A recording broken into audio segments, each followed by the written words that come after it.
तो जय Hind friends, नवदृष्टि channel में आप सभी का बहुत बहुत स्वागत है।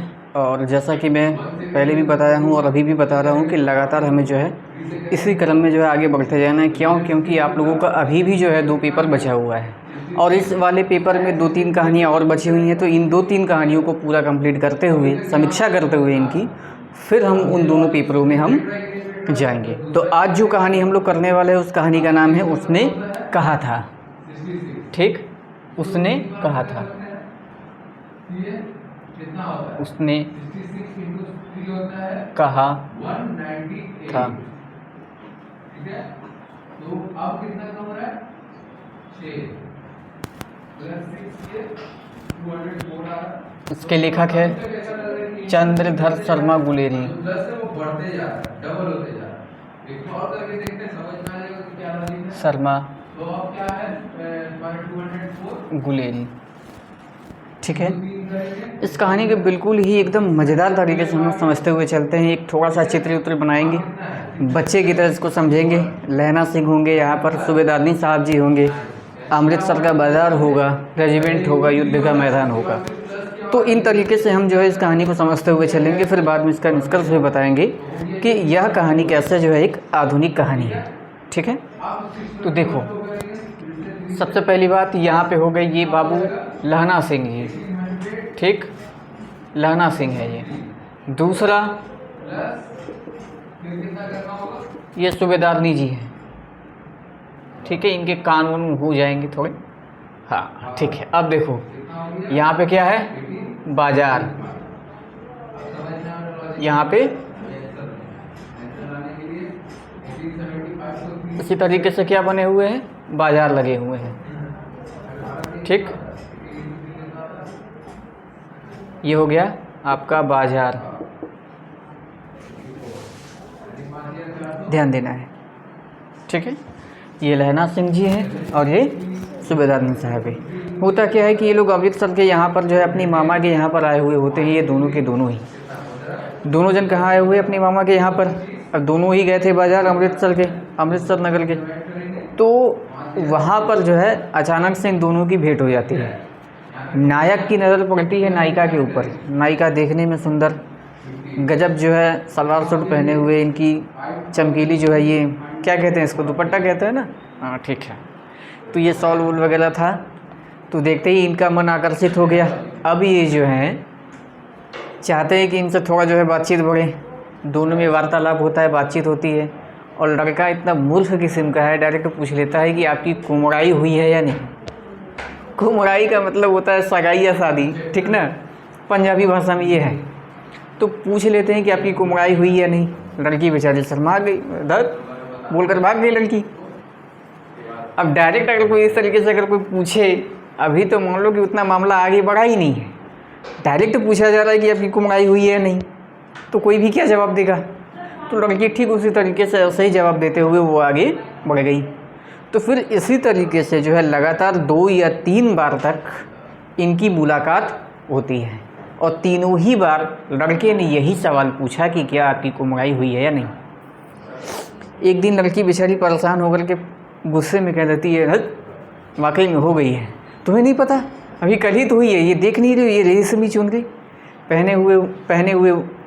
पहने हुई हूँ मैं, तुम्हें दिख नहीं रहा है? अब लड़की का पारा आई। लड़का बेचारा बौखला गया। इतनी सुंदर लड़की किसके लिए थी? मेरे लिए थी, लेकिन इसकी भी कुमड़ाई हो गई। इस बात को लेकर लड़का नाराज़, जहाँ जा रहा है किसी को धक्का दे रहा है, तो किसी को दूध वाले के पास ढकेल रहा है, तो किसी को नाले पे, तो कहीं रिक्शे से भिड़ जा रहा है, तो किसी से झगड़ा कर ले रहा है।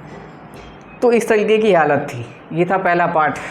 और पहले पार्ट में यह सारी की सारी घटना होती है और बड़ा ही मनोरंजन टाइप का था।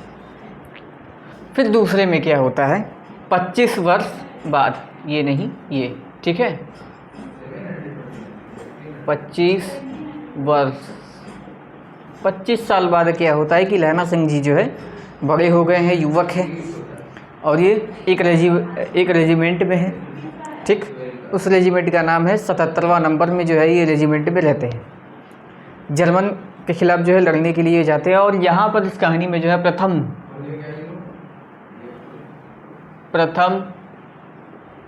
विश्व युद्ध, ठीक, प्रथम विश्व युद्ध पर जो है आधारित ये थोड़ी सी कहानी है। उस समय पर ये कहानी लिखी गई थी और 1915 की ये कहानी है, लगभग 1915, और सरस्वती पत्रिका में जो है इसका प्रकाशन हुआ था। ठीक, तो ये थे रेजिमेंट में 77वां नंबर। अब ये बचपन की बातें थोड़ी बहुत जो है भूल भाल भी गए थे, लेकिन फिर भी इनके मन में जो है उस लड़की की छाप गहराई से इनके मन में पड़ी हुई थी। अब ये जो है कुछ रेजिमेंट से छुट्टी लेकर के आए हुए थे 2-3 महीने के लिए। तो ये आए थे इनके घर के यहाँ पर जो है ज़मीन का मामला जो है, इस झगड़े को लेकर के वो अपने रेजिमेंट से छुट्टी लेकर के वो अपने घर आए हुए थे। तभी अचानक से इनको जो है नोटिस मिलता है कि भाई आपको जो है दोबारा बुलाया जा रहा है, क्योंकि भाई स्थितियाँ ख़राब है, युद्ध में आपको जो है जाना पड़ेगा। तो ऐसी स्थिति में बेचारे करते भी किया, बोरिया बिस्तर लपेटे और रास्ते में जा ही रहे थे। तभी उन्हें याद आया कि इसी रास्ते से जो मैं जा रहा हूँ, यही आगे का रास्ता आगे जा कर के सूबेदार सिंह जी से जो है मिलती है, सूबेदार साहब जी के पास, जो इनके सूबेदार थे। और ये आर्मी में क्या थे, जमादार। ठीक है, तो इनके सूबेदार साहब का नाम क्या था, हजारा सिंह। अब इनको थोड़ा सा मिटाते हैं, ठीक ना, थोड़ा। अब इनको हटाइए,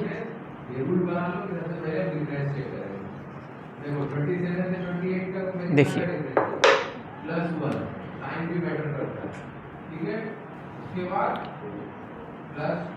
देखो, यहाँ थे लहना सिंह,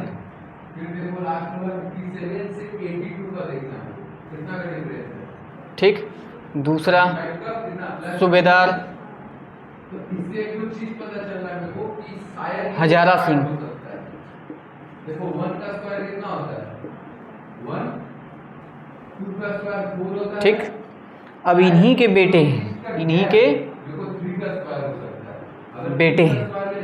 इनके बेटे का नाम है बोधा सिंह। 9, 3 का स्क्वायर कितना होता है, 9। बोधा 2 + 9 कितना होगा, सिंह। ठीक, और जब ये बेचारे जो है अपने घर के रास्ते से जा रहे होते थे, ये घर है इनका, मान लो ये घर है, ठीक है, क्या हो गया, ये घर के रास्ते से जा रहे थे, थोड़ी ही दूर में जो है इनका घर था। तो इन्होंने सोचा कि क्यों ना भाई हम चलते हैं इन्हीं के घर पे, क्योंकि इनको भी तो नोटिस मिला ही होगा, क्योंकि इनको भी मिल गया था कि भाई युद्ध का समय है और हमें भी वापस जाना ही पड़ेगा, तो भाई अब तैयार होना है। तो इन्होंने क्या किया, इसी रास्ते से जाते वक्त इन्होंने इनके घर में जाकर के दस्तक दी। वो वहाँ पर गए, मिले, और ऊपर से जो है सूबेदारनी साहब जी देख रही थी कि लहना जो है घर पर आया हुआ है। तब सूबेदारनी जो है वो यहाँ पर सूबेदार हजारा सिंह को कहती हैं कि जो ये वो लड़का नीचे खड़ा है ना, मैं उसे थोड़ा अच्छी तरीके से जानती हूँ, इससे कहिए थोड़ा ऊपर आए, मुझे इससे बात करनी है। अब हजारा सिंह जी आए इनके पास, किनके पास, इनके पास। कहे कि भाई देखिए मेरी जो मलकाइन है, ठीक, जो मेरी ये मालकिन है, मालकिन मतलब वही आमतौर पे होता है कि विवाह हो जाने के बाद पुरुष कुछ भी नहीं रहता है, घंटा है वो, घंटा झूलता हुआ, पत्नी जो कहेगी वही करेगा वो। तो यहाँ पर सूबेदार जी को क्या कहती है इनकी पत्नी कि जाइए उनको भेजिए, मैं उनको जानती हूँ, उनसे मुझे कुछ 2 बातें करनी है, गुफ्तगू करनी है। तो अब ये अवाक हो गए हैं कि भाई इनकी पत्नी मुझे कहाँ से जानती है, क्योंकि इनको नहीं पता है कि ये वही लड़की है जिससे वो अमृतसर के जो है बाज़ार में वो मिला करते थे, उससे कुमारी के बारे में पूछा करते थे, इनको पता नहीं है, और ये इनकी पत्नी है। तो ये बेचारे आश्चर्य है कि अरे यार, मैं तो उनसे कभी मिला भी नहीं हूँ, ना ही आर्मी के ट्रेडरी में मैंने कभी इनको देखा है, तो ये मुझे जानती कैसे हैं। अब जैसे तैसे ये ऊपर चले गए, और लहना सिंह जो उस लड़की से मिली थी, उस लड़की ने डायरेक्ट कहा कि तुम्हारी कुमराई हो गई है पहुंचते ही। और यह वाक्य जो है लहना सिंह उस लड़की से पूछा करते थे। अब तुरंत उनके माथे में जो है यह बात खटकती है, और उन्हें जो है यह बात याद आता है कि नहीं, ये कौन है, समझ में आ गया, ये वही लड़की है जिससे मैं बाज़ार में, अमृतसर के बाज़ार में पूछा करता था कि तेरी कुमराई हुई है या नहीं। दोनों में बातचीत होती है। फिर यहाँ पे सूबेदारनी जी बताती हैं कि देखो ये जो है ये कौन है, मेरे पति हैं, पति, और ये बेटा है, और ये दोनों के दोनों ही तुम्हारे साथ जो है रेजिमेंट में है। ठीक, रेजिमेंट में। और वो झोली पसार कर यानी कि अपनी आंचल को जो है फैला करके उनके सामने कहने लगती है कि मैं तुमसे भीख मांग रही हूँ कि तुम जो जा रहे हो इस युद्ध में, मेरे पति और मेरे बेटे इन दोनों की रक्षा करना।